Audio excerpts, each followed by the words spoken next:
The arrow left Silas Garrett's bow in a howling gust that bent the pines nearly horizontal. 50 yards away through curtains of snow, the mule deer buck stood broadside, unaware that an impossible shot was already in flight. When the arrow struck exactly where Silas had aimed, despite wind that should have carried it 3 feet off target, the man watching from the cabin window finally understood that what he had dismissed as frontier superstition was actually frontier engineering. What Silas had discovered over 18 months of obsessive experimentation would change how mountain men hunted in winter storms across the northern Rockies, and the technique would mean the difference between starvation and survival for dozens of families over the next 2 decades. Before we dive in, let us know where you're watching from, and if you've ever tried shooting anything in serious wind, drop a comment about how impossible it feels. If stories about forgotten frontier ingenuity move you, hit that subscribe button, because tomorrow's tale is even more unbelievable than this one. The Wyoming Territory winter of 1840 presented mountain men with the same problem their predecessors had faced for generations.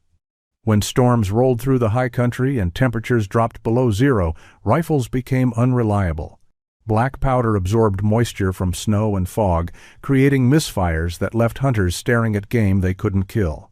Flints refused to spark in bitter cold. Metal components contracted and jammed. Men who depended entirely on firearms for winter meat often went hungry during the worst weather, waiting for calm days that sometimes didn't come for weeks. Silas Garrett understood this reality better than most.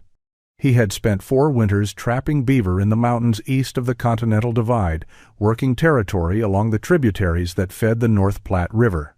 His partner, Nathaniel Hutchins, had been with him for all 4 seasons. They were competent, careful, and successful by the standards of men who chose that life. Their camp was well maintained. Their trap lines were productive. They survived where others failed because they paid attention to details and didn't take unnecessary risks. Both men carried bows as backup weapons, a common practice among trappers who had learned that arrows didn't care about moisture or cold. The bows they used were simple affairs.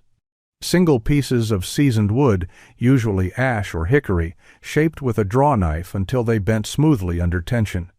The strings were twisted sinew, waterproofed with rendered fat. Draw weights ranged from 40 to 60 pounds, enough to drive an arrow through a deer at reasonable distance, but light enough to pull repeatedly without exhausting the shooter. Their arrows followed patterns that had changed little in centuries. Straight shafts cut from young birch or cedar, stripped and sanded smooth, roughly 30 inches long. 3 feathers fletched onto each shaft using pine resin and sinew thread. The fletchings were positioned straight along the shaft, parallel to its length, trimmed to about 5 inches long and half an inch high. Stone or iron points were fitted to the front, secured with more sinew and resin. A notch cut into the rear allowed the arrow to sit on the bowstring. The entire construction took perhaps 2 hours per arrow for an experienced craftsman. These arrows worked adequately in calm conditions. At 20 yards, a decent archer could hit a deer's vital area reliably. At 30 yards, accuracy decreased but remained acceptable. Beyond 40 yards, even skilled shooters struggled with consistency. The arrows simply weren't precise enough for longer distances, and most hunters accepted this limitation as the natural order of things. Wind changed everything. Even moderate breezes pushed arrows off course. Strong gusts made accuracy impossible beyond close range. During winter storms with sustained winds above 20 miles per hour, standard arrows became nearly useless for hunting. The lightweight shafts and high-profile fletchings caught the wind like sails, carrying arrows far from their intended paths. Hunters learned to wait for calm weather or accept very low success rates when conditions were poor. Silas and Nathaniel had discussed this limitation many times during their partnership. They had both missed shots they should have made because wind deflected their arrows. They had both watched wounded game escape because follow-up shots in gusty conditions proved impossible. But like every other mountain man, they viewed wind as an unchangeable obstacle. You worked around it. You got closer to your target. You waited for better conditions. The idea that arrows themselves could be engineered to fly true in wind simply hadn't occurred to either man. That assumption would cost Nathaniel his life. January 14, 1841, began as an ordinary winter morning. Silas woke before dawn to check their trap lines on the northern circuit, while Nathaniel planned to work the southern route. The sky was overcast but calm, temperatures hovering near zero. They ate a quick breakfast of cornmeal mush and dried venison, gathered their gear, and separated at the edge of camp just after sunrise. By mid-morning, conditions had changed. Clouds thickened and lowered. Wind began gusting from the northwest, carrying the smell of incoming snow. Silas, 3 miles from camp, recognized the signs of a developing storm and turned back immediately. He assumed Nathaniel would do the same. Mountain men survived by respecting weather, not fighting it. Nathaniel had made a different calculation. On his southern circuit, he had spotted fresh deer tracks near a frozen creek, where a natural spring kept a small section of water open year-round. Deer congregated there during harsh weather. He knew the storm was building, but he also knew their meat supplies were running low. 1 deer would feed them for 2 weeks. The opportunity seemed worth the risk. He found the deer exactly where he expected them. 4 does and a young buck, standing in willows 30 yards from the creek. The wind was already gusting hard enough to bend saplings. Nathaniel nocked an arrow, drew, aimed carefully at the nearest doe, and released. The arrow flew true for the first 20 yards, then a gust caught it and pushed it 2 feet left. The shaft passed harmlessly through empty air. The deer bolted. Nathaniel tracked them for half a mile before finding them again, this time at 40 yards in more open terrain. He aimed higher and farther right, trying to compensate for wind. The arrow flew wild, pushed by a gust he hadn't anticipated. Another miss. The deer ran again. He spent the next 3 hours pursuing them through worsening conditions. The storm intensified. Snow began falling heavily. Visibility dropped. Each time he got within range, the wind defeated him. He tried compensating more. He tried shooting during lulls between gusts. He tried getting closer. Nothing worked. Standard arrows in storm winds simply couldn't fly straight. By early afternoon, Nathaniel had exhausted 8 of his 12 arrows. The deer were long gone. He was 5 miles from camp in a full blizzard. He started back, but the combination of deep snow, poor visibility, and physical exhaustion from hours of stalking slowed him drastically. The temperature dropped as darkness approached. Silas grew concerned when Nathaniel hadn't returned by nightfall. He spent the next day searching but couldn't find tracks in the heavy new snow. On the 3rd day, following a hunch about Nathaniel's likely route, he found his partner's body 2 miles south of camp. Nathaniel had died from exposure, probably during the first night. His bow was still strapped across his back. His quiver held 4 unused arrows. The snow around him showed no signs of injury or attack. He had simply run out of time and warmth. Silas buried him on a ridge overlooking the valley, where they had trapped together for 4 winters. Silas spent the week after Nathaniel's burial alone in their cabin, processing what had happened. He inventoried their supplies, maintained their equipment, and kept the fire going, but his mind remained fixed on a single question: why had Nathaniel died? The obvious answer was exposure to cold during a blizzard. But that answer felt incomplete. Nathaniel had survived worse storms. He knew how to navigate in poor conditions. He carried fire-starting materials and emergency supplies. The real answer, Silas realized, was failure. Nathaniel had died because he couldn't kill a deer when he needed to. He had failed not from lack of skill or courage, but because his arrows couldn't fly straight in wind. That mechanical limitation had kept him out in dangerous conditions too long, and the delay had killed him. Most mountain men would have accepted this as tragic but inevitable. Weather killed people. Equipment had limitations. A man did his best and hoped luck favored him. Silas couldn't accept that conclusion. The problem felt solvable. Wind affected arrows in predictable ways. If you understood those effects, perhaps you could design arrows that resisted them. He began paying attention to how wind moved different objects. Light leaves tumbled chaotically. Heavy branches swayed but held their position. Birds adjusted their flight constantly, angling into gusts, compensating with wing movements. Snow fell in complex patterns, sometimes straight down, sometimes horizontal, sometimes spiraling. Everything responded to wind differently based on its weight, shape, and surface area. In late January, Silas visited Jacob Mercer's camp 8 miles west. Jacob was a taciturn man who had trapped the region for 6 winters. Silas asked him about hunting and wind. Jacob shrugged. You waited for calm weather, or you got close enough that wind didn't matter. Had he ever made a successful shot beyond 30 yards in strong wind? Never reliably. Did he know anyone who could? Not with arrows.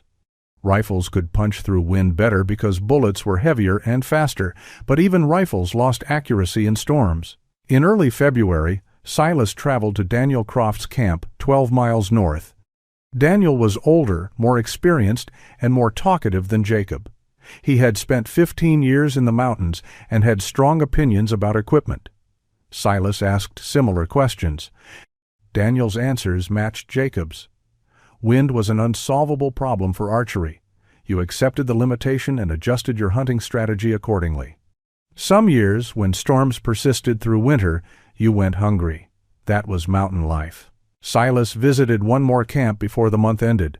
The trapper there, a French-Canadian whose name Silas never learned properly, told stories about indigenous hunters who could shoot accurately in conditions that defeated white trappers. But he attributed their success to supernatural factors, not technique or equipment design. The conversation provided no useful information. By late February, Silas had confirmed what he suspected. Every experienced hunter agreed that wind made long-range archery impossible. None had tried to solve the problem through engineering. They simply accepted it as unchangeable reality. Silas decided he would spend the spring and summer trying to change that reality. If he failed, he would lose a season's worth of trapping income. If he succeeded, he might prevent other men from dying the way Nathaniel had. Spring arrived in late March with warming temperatures and melting snow. Silas established a testing ground on flat terrain half a mile from his cabin. He paced off distances and marked them with stakes. 20 yards, 30 yards, 40 yards, 50 yards. He set up targets using bundles of grass wrapped in canvas and mounted on wooden frames. Then he began systematic experimentation. The first step was understanding failure. Silas took a standard arrow from his existing supply and examined every component. The shaft was birch, roughly 7/16 of an inch in diameter, 31 inches long. The 3 fletchings were turkey feathers, trimmed to 5 inches in length and half an inch high, glued and tied parallel to the shaft. The stone point weighed approximately half an ounce. The entire arrow weighed just under 2 ounces. He shot this arrow repeatedly in various wind conditions, watching carefully how it flew. In calm air, it traveled straight and struck close to his aiming point at 30 yards. When wind gusted from the side, the arrow drifted noticeably. At 40 yards in 10-mile-per-hour crosswinds, the drift reached 18 to 24 inches. At 50 yards, the arrow became nearly useless, sometimes missing targets by 3 feet or more. Silas began testing variables. He built arrows with different shaft woods. Cedar was lighter than birch and drifted even worse. Ash was heavier and drifted slightly less, but flew slower and dropped more over distance. He tried thicker shafts and thinner shafts. Thicker shafts were heavier and more stable, but required stronger bows to shoot effectively. Thinner shafts were too flexible and wobbled erratically. He experimented with fletching height. Shorter fletchings provided less wind resistance, but also less stability. The arrow wobbled more in flight. Taller fletchings increased stability, but caught more wind and amplified drift. He tried 2-feather configurations and 4-feather configurations. 2 feathers provided insufficient stability. 4 feathers created too much drag and wind catch. He tested fletching length. 3-inch fletchings were too short to stabilize the arrow properly. 7-inch fletchings were too long and created excessive drag. 5 to 6 inches seemed optimal, but even optimal standard fletchings didn't solve the wind problem. He adjusted arrow weight by changing point mass. Heavier points made arrows more stable but caused them to drop more over distance, requiring higher aiming angles that introduced new accuracy problems. Lighter points allowed flatter trajectories but increased wind sensitivity. By late April, Silas had built and tested 43 different arrow designs. He had filled a notebook with observations about each configuration's performance. Every design was a compromise. More stability meant more wind catch. Less wind catch meant less stability. Heavier arrows resisted wind better but flew shorter distances. Lighter arrows flew farther but drifted worse. None of his modifications had produced arrows that flew significantly better than standard designs in windy conditions. He had learned what didn't work, but he hadn't discovered what did work. One evening in early May, sitting outside his cabin watching the sunset, Silas noticed an eagle feather drifting down from the sky above. The wind was gusting fairly strong, but the feather didn't tumble, chaotically like he expected. It spun as it fell, rotating smoothly around its central axis, maintaining a steady downward path despite the wind. Silas picked up the eagle feather and examined it closely. The vane curved slightly along its length, not dramatically, but enough to create an asymmetrical surface. When the feather fell, air pressure against that curved surface caused rotation. The spinning motion created stability. The feather didn't tumble because it was constantly correcting itself through gyroscopic effect, the same principle that kept spinning tops upright. He looked at his standard arrows. The fletchings were mounted perfectly straight, parallel to the shaft. They stabilized the arrow through air resistance, like tail fins on a weather vane. But they didn't cause the arrow to spin. The arrow flew straight, or it didn't, depending entirely on whether wind pushed evenly on all surfaces. What if fletchings were mounted at an angle? What if they forced the arrow to spin? During flight, Silas selected a straight birch shaft and 3 turkey feathers. Instead of mounting the fletchings parallel to the shaft, he angled them. He placed each feather so its leading edge sat against the shaft, but its trailing edge was offset by roughly 1/8 of an inch. When viewed from the rear, the 3 fletchings formed a pattern like a windmill or a rifle's spiral grooves. The construction required precise work. The feathers had to be angled identically, or the arrow would spin unevenly and tumble. He used a straight edge and careful measurements to position each fletching at the same angle. He secured them with pine resin heated until it became workable, then reinforced the attachment with fine sinew thread. The entire process took 4 hours for a single arrow. The next morning, Silas tested the spiral-fletched arrow. He shot it in calm conditions first. The arrow flew true and struck the 30-yard target near center. He could see it spinning during flight, rotating rapidly around its length. The spin didn't seem to affect accuracy in calm air. Then he waited for wind. By afternoon, gusts were blowing steadily from the west at 15 to 20 miles per hour. Silas shot his standard arrows first to establish baseline performance. At 40 yards in the crosswind, they drifted 18 to 30 inches off target, consistent with his previous observations. He nocked the spiral-fletched arrow, drew, aimed at the same target, and released. The arrow spun rapidly as it flew.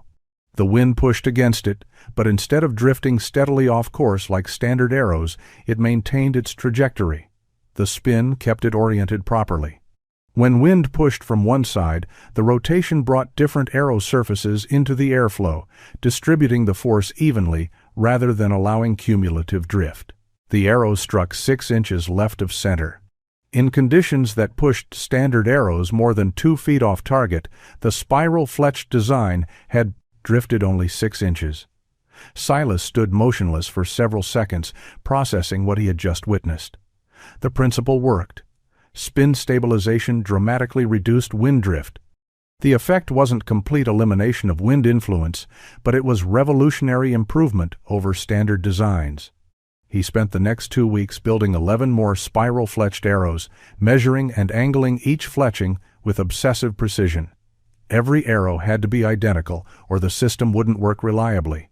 By late May, Silas had 12 spiral-fletched arrows that performed consistently in wind. But testing revealed a new problem.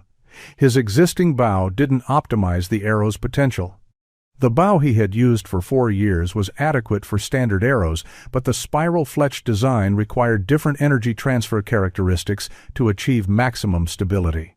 The issue was subtle but measurable. When Silas shot his new arrows from his old bow, they spun reliably and resisted wind drift, but their grouping at 50 yards remained inconsistent. Some arrows struck within 8 inches of his aiming point. Others drifted 12 to 15 inches. The variation suggested the bow wasn't releasing energy evenly across all shots. He began studying bow mechanics with the same systematic approach he had applied to arrows. A bow was fundamentally a spring that stored energy when drawn and released that energy into the arrow when the string was loosed.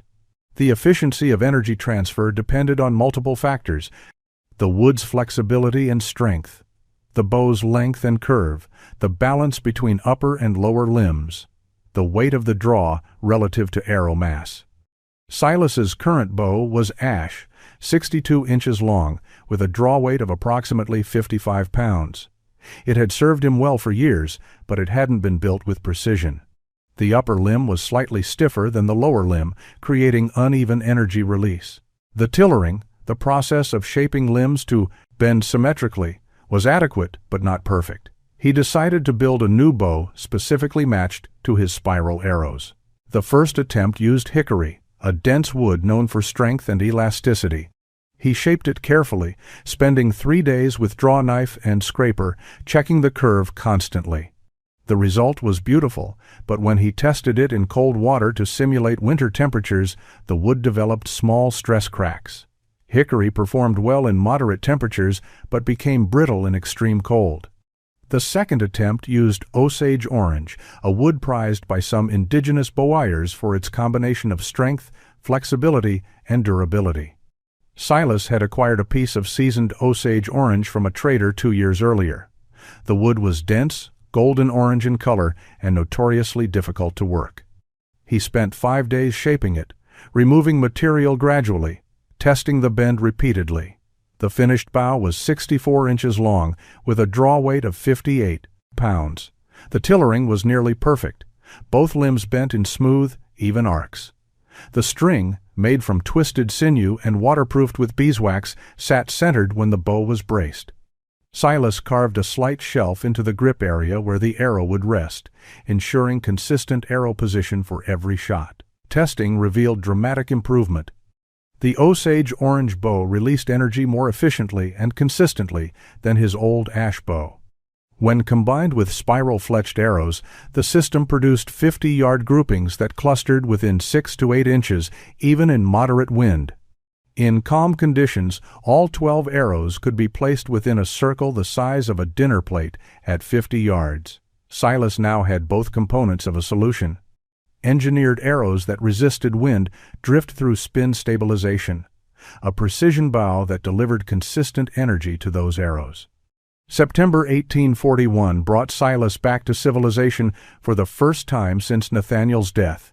He rode into the trading post settlement on the North Platte River with his summer's work packed carefully in leather cases. He had neglected trapping entirely, focusing instead on perfecting his arrow and bow system. His income for the year would be minimal, but he believed the innovation was worth the sacrifice. The trading post was operated by Henry Wade, a former trapper who had recognized that supplying mountain men was more profitable and less dangerous than being one. His establishment served as general store, tavern, and informal gathering place for trappers working the region. On the September afternoon when Silas arrived, 7 other mountain men were present, drinking whiskey and trading stories. Silas waited until evening, when most men had gathered around the fire outside Wade's building, before mentioning his discovery. He described the problem first. Standard arrows couldn't fly accurately in wind. This limitation made winter hunting unreliable and had contributed to Nathaniel's death. Several men nodded. They all knew the problem. Then Silas explained his solution: arrows with angled fletchings that caused the shaft to spin during flight. The spin created gyroscopic stability that resisted wind drift. Combined with a precision-built bow, the system allowed accurate shooting at 50 yards, even in conditions that made standard archery impossible. Jacob Mercer, who trapped territory west of Silas's range, responded first. He was a blunt man who didn't waste words on politeness. Arrows were arrows, he said. Wind was wind. If you needed meat, you got close enough that wind didn't matter. Spinning arrows sounded like superstitious nonsense, the kind of magical thinking that got men killed when they trusted luck over skill. Daniel Croft was more diplomatic but equally skeptical. He had 15 years of mountain experience and had seen many supposed innovations that proved worthless under real conditions. He acknowledged that Silas was sincere and probably believed his claims, but belief didn't make something true. He would need to see consistent proof before accepting that spiral fletchings actually worked better than traditional designs. Two younger trappers asked questions about construction techniques, curious but unconvinced. How much time did each arrow require? How did you measure the fletching angle precisely? Where did you get Osage orange wood? Their questions focused on practical difficulties rather than theoretical possibility. Henry Wade listened carefully, but said little. As a businessman, he was interested in anything that might create new demand for supplies. If Silas's arrows actually worked, trappers would want materials to build them. But Wade had also seen many men arrive at his post, convinced they had discovered revolutionary techniques that proved ordinary under scrutiny. The conversation continued for another hour, but reached no conclusions. Most men remained politely skeptical. Jacob Mercer remained openly dismissive. No one asked Silas to teach them his method. No one offered to trade for his specialized arrows. Silas purchased winter supplies, loaded them onto his pack horse, and returned to the mountains the next morning. He felt no anger at the skepticism. Men believed what they saw, not what they heard. Winter would provide opportunities for demonstration. December 1841 brought the worst winter storm Silas had experienced in 5 years of mountain life. The blizzard arrived on the 7th and continued with brief interruptions for 8 days. Temperatures dropped to 20 below zero. Wind gusts exceeded 40 miles per hour. Snow accumulated to depths that made travel exhausting and dangerous. On the morning of December 15th, during a brief lull between storm fronts, Jacob Mercer arrived at Silas's cabin. He looked gaunt and moved with the deliberate care of a man conserving energy. His family was facing starvation. He had a wife and 2 young children in his cabin 12 miles west. Their food supplies were nearly exhausted. He had attempted hunting multiple times during the previous week, but had failed to kill anything. Wind made shooting impossible with his standard equipment. Jacob had come to ask for help. The request clearly humbled him. He was a proud man who valued self-sufficiency. Asking for assistance, especially from someone he had mocked 3 months earlier, represented desperation. Silas agreed immediately. They loaded packs with rope and knives for field dressing game, gathered Silas's bow and spiral-fletched arrows, and set out into deteriorating weather. The storm was building again. Within 2 hours of leaving Silas's cabin, snow was falling heavily, and wind was gusting strong enough to make conversation difficult. They found deer tracks near a creek bottom, where thermal springs kept water open year-round. Following the tracks through deep snow took another hour. They located the small herd, 4 does and a buck, in a willow thicket roughly 60 yards from their position. The wind was blowing directly across the shooting lane, gusting between 25 and 35 miles per hour based on how it bent the vegetation. Jacob looked at Silas with obvious doubt. The conditions were impossible for archery by any standard either man had known. But Silas moved forward calmly, positioning himself at a clear shooting lane approximately 50 yards from the nearest deer, a mature doe standing broadside. He knocked one of his spiral-fletched arrows, drew the Osage orange bow to full anchor, and paused. The wind gusted hard enough to make him lean slightly for balance. Snow swirled between him and the target. Through it all, he could see the doe clearly, unaware of danger, head down feeding on exposed bark. Silas aimed higher and farther right than the deer's actual position, compensating for distance and wind. He waited for a momentary reduction in gust intensity, felt the timing arrive, and released. The arrow spun visibly as it flew, rotating rapidly around its shaft. Wind pushed against it, but the spin distributed the force evenly. The trajectory held true.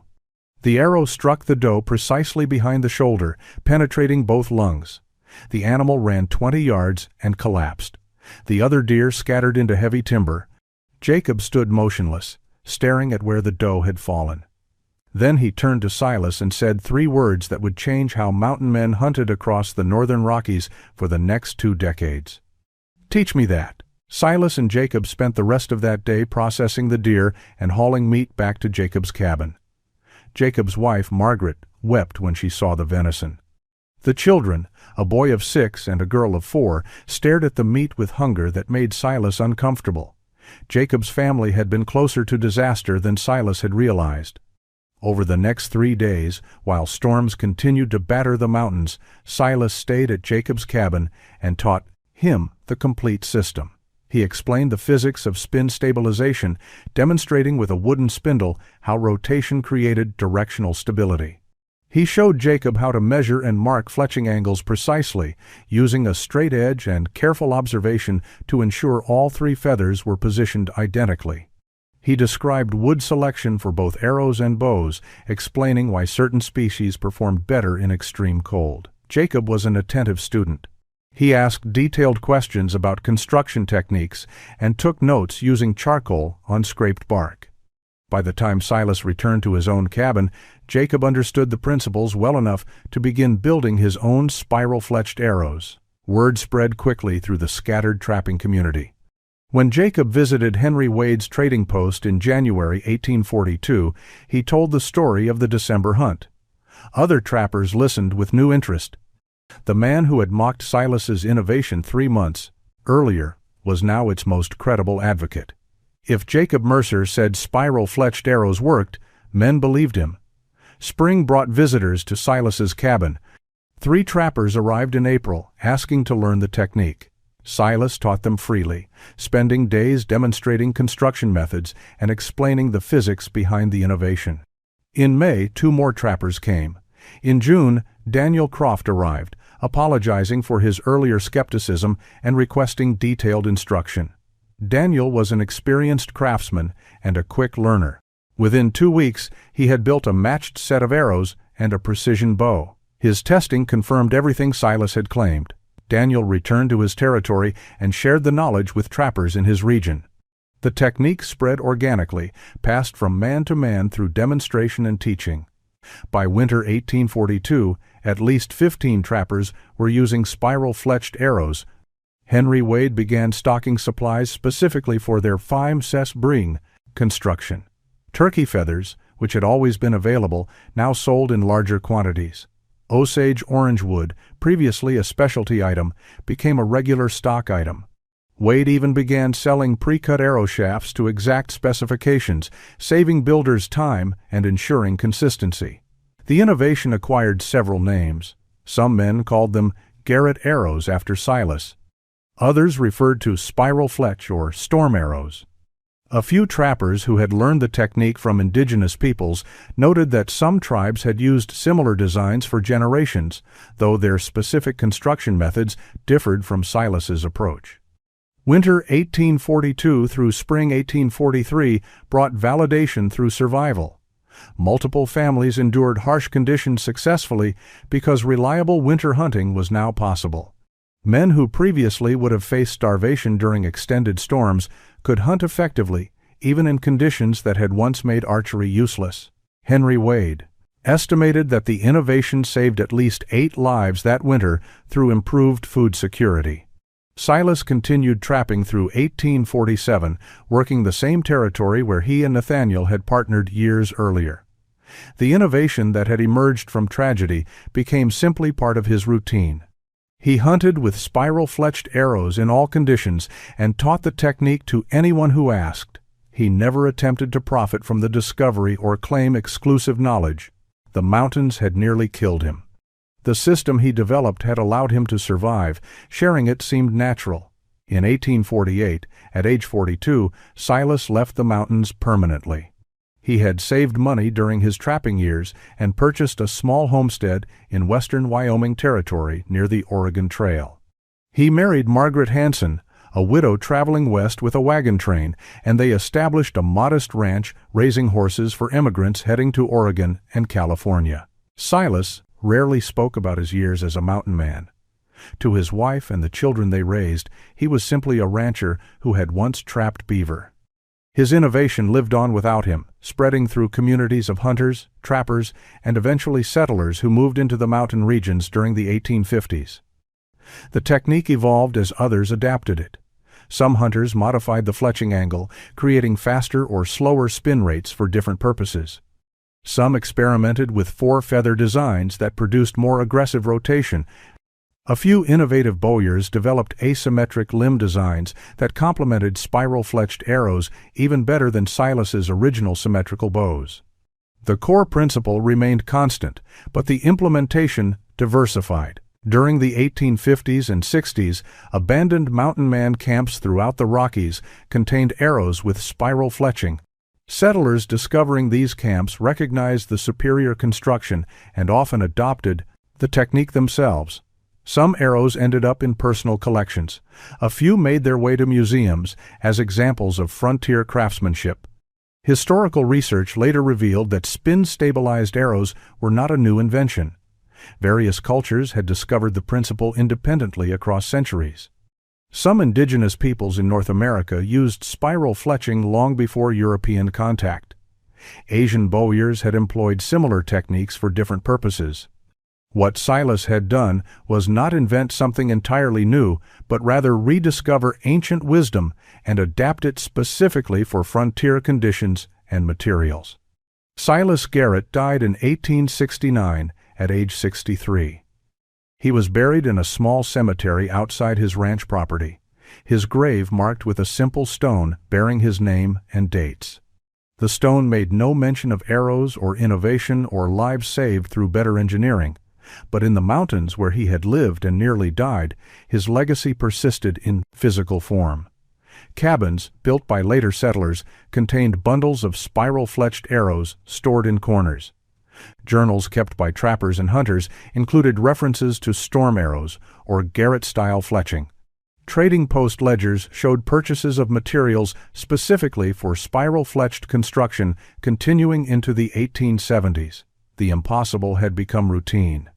A mountain man had proven that wind was not an unsolvable obstacle, but an engineering problem with practical solutions. His answer, carved into feathers and wood, outlasted the man himself and changed how people survived in one of the harshest environments on the American frontier.